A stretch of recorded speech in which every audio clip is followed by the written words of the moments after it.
I want to speak to you about America's place in this. Joe Biden warned Iran not to attack Israel, and it did. Are we seeing countries around the world ignore Joe Biden? Countries around the world have consistently ignored Biden. I mean, Sky had great coverage the day that the American exit from Kabul. House and the State Department took over personally. It was a disaster, leaving that Air Force base to try to remove those people at that point. And it was quite clear that American policy kills lives over there, and you can't trust them. And then, of course, we've got in Ukraine. I mean, Ukraine's always been on a losing hand here. It was never going to win a war against a nation with 11 time zones. And so now Ukraine's going down the tubes. Everybody knows it. The only reason the Americans are trying to get a lot of money to Ukraine right now is so they could avoid the campaign debate about who lost Ukraine. That's all that's really at stake right now, because Ukraine is going to need an exit to get out of this war. What we need is diplomacy there. And of course, in the matter of Gaza, the Israelis have consistently, that is Netanyahu, has consistently ignored Biden's comments. He's ignored all the visits of the Secretary of State, Tony Blinken, and everybody else. I mean, the Israelis are tone deaf when it comes to Joe Biden.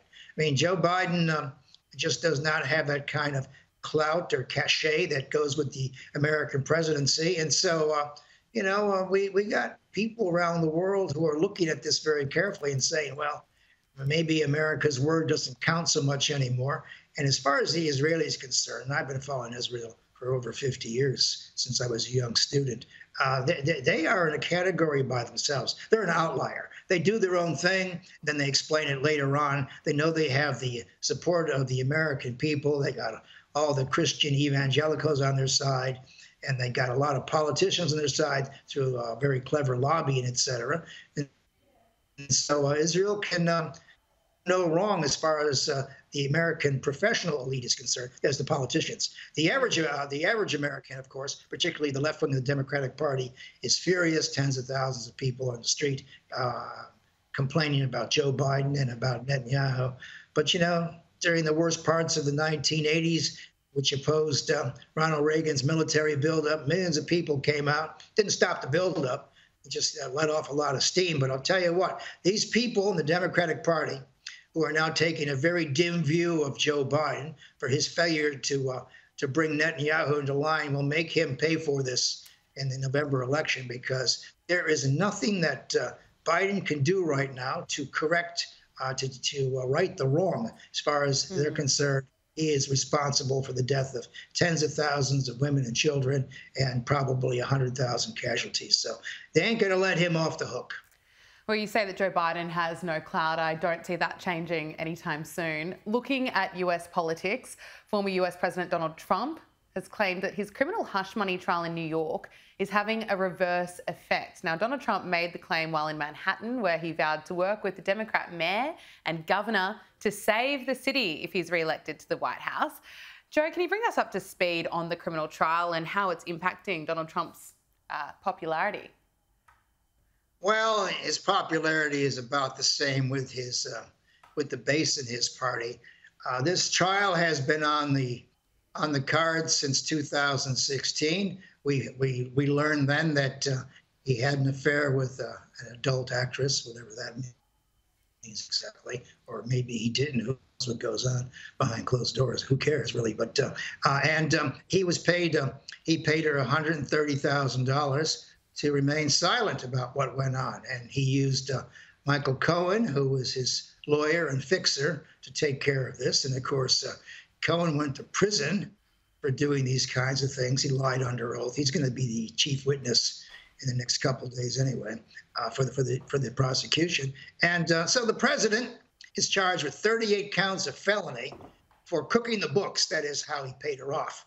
And so we all know that. But, even if he's convicted, all he's going to do is get a probationary period. But, Gabriella, the big thing here is what's in the background here.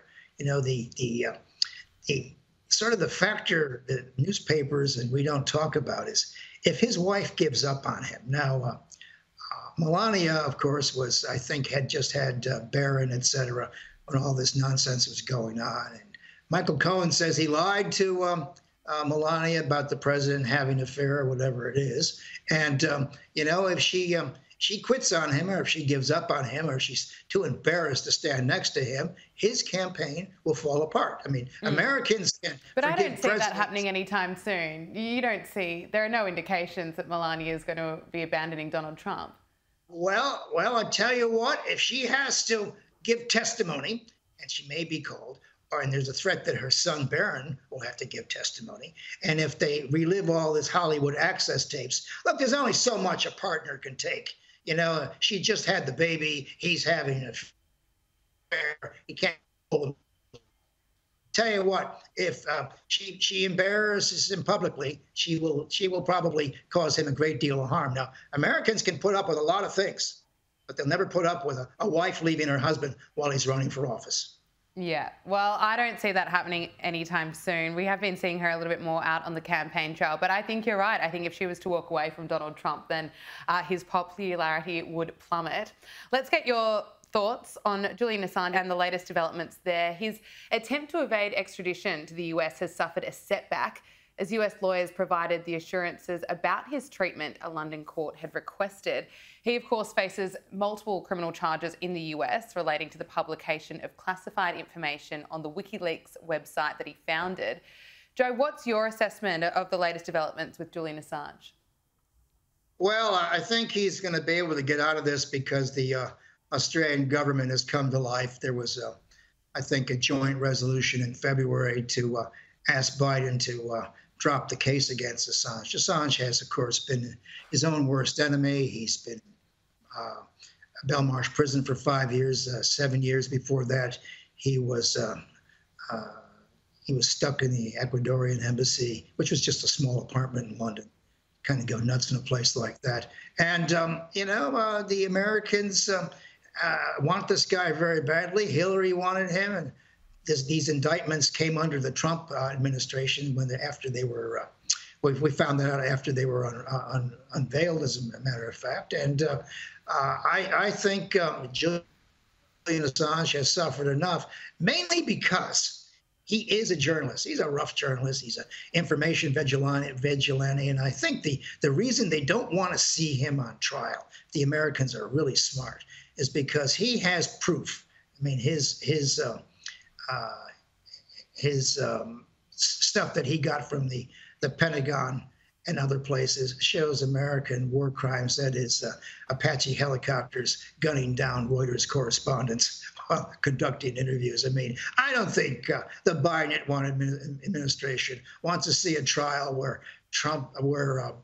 Julian's lawyers, all these top First Amendment people, pointing out that he pointed out war crimes. And of course, during my early days at university, Daniel Ellsberg did the same thing about Vietnam. That is, he pointed out the hypocrisy or what was going on in the White House, and he became a lion or a hero. This guy, of course, has become a scapegoat.